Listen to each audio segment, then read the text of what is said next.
Alright. Hello, guys. So, good afternoon from Silverstone, and welcome to a very special occasion. Great Britain plays host to the first Formula One World Championship race, the Grand Prix of Europe. We have 120,000 spectators who have travelled here today to watch the beginning of this 7-race season.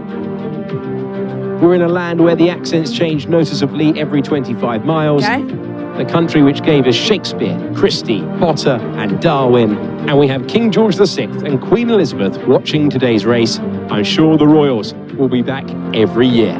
Let's take a quick look at this 4.6 kilometre, 2.8 mile circuit. And remember, it's changed from the old 1948 layout, which incorporated the runways in the centre. Now we're using the perimeter road of this former RAF base with 8 turns for the drivers to battle on. To the starting grid for today's race. Alfa Romeo dominated qualifying and all 4 cars start at the front. Giuseppe Farina on pole position with teammate Fagioli beside him. Here we go, wait for the flag. The World Championship is underway, and it's a great start for the 4 Alfa Romeos, launching away from the pack. Bit of trouble for Caban 2 there in the middle, being left behind as the drivers run down the farm straight. No misfires on the grid, everyone safely away. And that's Reg Parnell going back past Prince Bera down into Woodcote. Farina, though, just flying away from the pack, and the Alphas have made the perfect start, unlike Louis Chiron, who dropped back 4 places in the opening stages. And that's Leslie Johnson, started 12th, but now smoke coming out of the back. That looks to be the first retirement. Here comes Giuseppe Farina crossing the line at our new fastest lap, a 150.6, beating his original qualifying time of a 150.8 and taking the lap record previously held by Emmanuel de Graffenried. So here's a look back at the race start. Prince Bera, member of the Thai royal family, has a great getaway in the Maserati, keeping up with the 4 Alfa Romeos at the front of the pack. And there in the middle, number 14, Caban 2, has a poor start.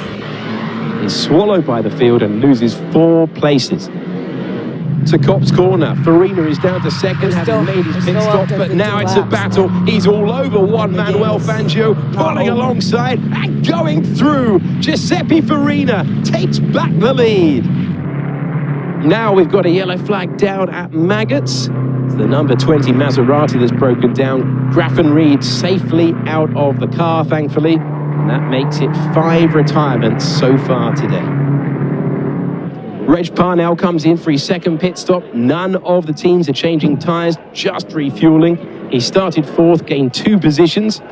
And you can see the water sprayed over the rear of the tank to avoid any flames.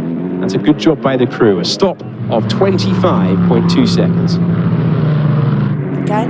David Murray in the Maserati coming into the pits, with Queen Elizabeth watching from the stand.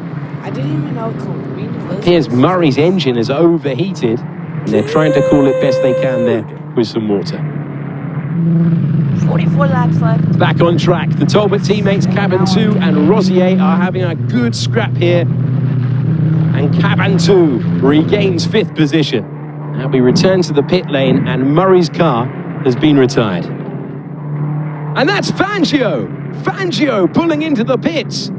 We're hearing he's hit a straw bale, and the damage to his engine looks set to drop him from 2nd position way down the order. It's been a perfect drive from the Italian. Pole position, fastest lap, and Giuseppe Farina crosses the line to win the first Formula One Grand Prix of the new World Championship. He completes 70 laps with a total time of 2 hours, 13 minutes and 23 seconds. What a historic day for him and Alfa Romeo. It's redemption day for Daniel Ricciardo. He wins the Monaco Grand Prix. And for this experiment, we're here at Buckmore Park with these 2 go-karts to see if warming up your tyres actually affects these sort of karts you can get at your local go-kart track.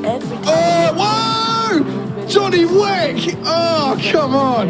If you're interested in that type of content, make sure to click subscribe down below so you don't miss out on future videos. But also a massive thanks and shout out to Alex Jacks for help voicing this video. This wouldn't have been done without him, so go check him out. His